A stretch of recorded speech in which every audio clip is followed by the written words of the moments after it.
22শে জানুয়ারি অযোধ্যায় রাম মন্দিরের উদ্বোধন। সারা দেশের পাশাপাশি এবার দক্ষিণ দিনাজপুর জেলাতেও রামলালার প্রাণ প্রতিষ্ঠা উপলক্ষে বিশেষ উদ্যোগ নিতে চলেছে জেলা বিজেপি। বালুরঘাট আত্রাই নদীর ঘাটে 1 লক্ষ প্রদীপ প্রজ্বলন করে এবং 21 জন পুরোহিত দিয়ে আত্রাই ঘাট আরতি করে দিনটি উদযাপন করবে বিজেপি।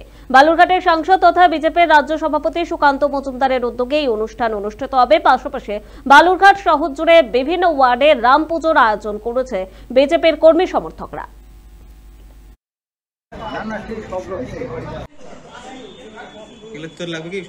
আমরা দক্ষিণ দিনাজপুর জেলার বালুরঘাট যে আমাদের জেলা কার্যালয়, সেই জেলা কার্যালয় আপনারা দেখতে পাচ্ছেন আমরা 1 লক্ষ প্রদীপ, আমরা এখানে 1,05,000 প্রদীপ আমরা সংগ্রহ করেছি।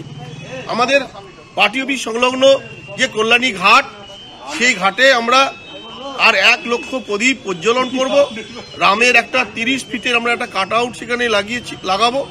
তার সঙ্গে সঙ্গে সেখানটায় আমরা রামের আমরা পূজন এবং 21 জন পুরোহিতদের সেখানে আরতি, তার সঙ্গে সঙ্গে একটা পর্ব শেষ রামকে কেন্দ্র করে একটা সাংস্কৃতিক অনুষ্ঠানেরও আমরা এখানে আয়োজন রেখেছি। আমাদের সম্মানীয় সাংসদ তার ব্যবস্থা করেছে।